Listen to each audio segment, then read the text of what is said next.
I'm J.R. Church. Welcome to today's analysis of the news.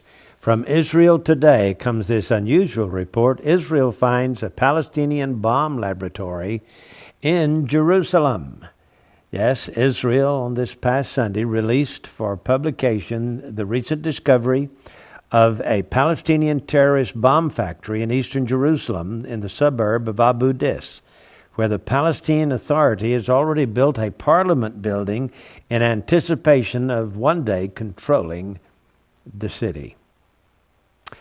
The bomb lab was found in September. 3 Palestinian men were arrested on charges of using the facility to produce bombs and other weapons for use against Israelis. Police officials said the discovery undoubtedly prevented future terrorist attacks against Israel in Jerusalem. Well, Israel is still trying to placate the Arabs, and the Palestinians are still making bombs, trying to destroy Israelis. I guess it will forever be so until Jesus comes. Here's an article from Arutz Sheva, an Israeli news agency.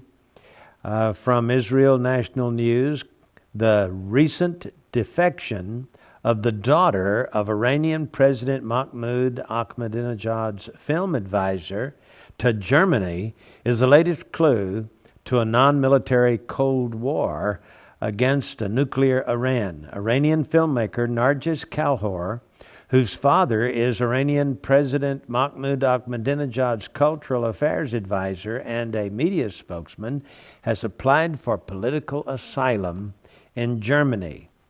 So she's the daughter of this high-ranking Iranian official, and she's applied for asylum in Germany. After making a film critical of torture in the Islamic Republic, she told Der Spiegel during a film festival in Germany, quote, "I was told that it would be better not to come home, and that if I went back now, I'd be met at the airport by secret police. There were a lot of people at the festival who are against the Iranian regime. I did not have permission to make my film in Iran either. I have no options. I cannot go back to Iran." So there are a number of people who are defecting from Iran. For example, 3 months ago, a Tehran physics researcher went missing during a pilgrimage to Saudi Arabia, which, along with the United States, has been blamed by Iran for whisking him away to an unknown location. Last month, another scientist who was visiting the country of Georgia was arrested and apparently extradited to the United States. The most widely known disappearance is that of Revolutionary Guards General Ali Reza Asghari, who disappeared 2 years ago during a trip to Turkey, slightly more than a week after 10 members of his family also left Iran and never returned. Asghari was privy to highly classified information concerning Iran's nuclear program. One theory suggested that he was a spy for some, shall we say, European intelligence agency. He also may be involved in providing information on the nuclear facility in Syria that Israel reportedly bombed 2 years ago. Other tactics are being used in the war against Iran are currency manipulations and disinformation programs, according to the news media. So Iran still is working toward destroying Israel, and Israel is fighting back, and evidently there are people in Iran who do not like what their government is doing, and they are defecting. We read of 4 already. I want to remind you of our magazine that is available. This one, the October 2009 edition of Prophecy in the News, and we encourage you to get it. If you'll call the phone number at the bottom of your screen, it's $2.95. We'll pay the postage to send it to you. Order it today, will you? It has a story about Chairman Obama, who is the first president in history who has chaired a meeting at the United Nations Security Council.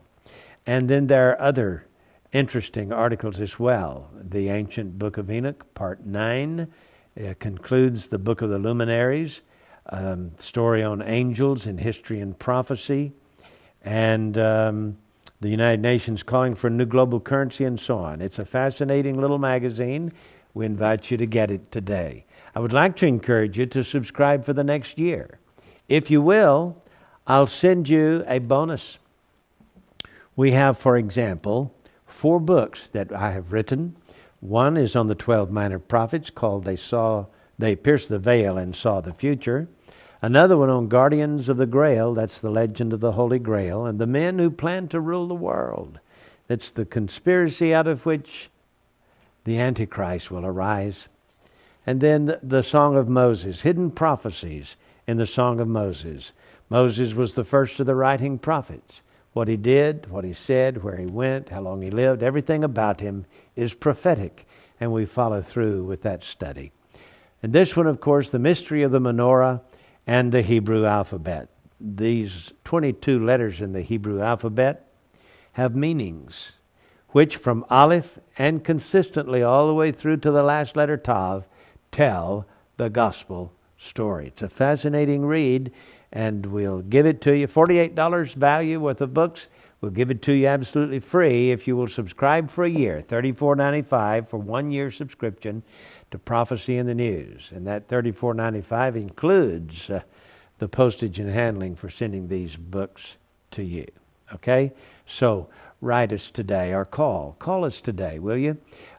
Here on the website, we invite you to call our 800 number, 1-800-475-1111, and talk to someone in our office, 9 to 5 weekdays, Central Time, Monday through Friday. Call and make your order, will you? And I know the Lord will bless you for it. You'll help us to be able to stay on the air, produce these programs daily and the weekly broadcast on television stations around the country. We're on both Dish Network and Direct TV. So with those, you can pick us up. With a computer, you can get us every day. I hope you will. I'm J.R. Church. We'll see you again tomorrow with our analysis of the news.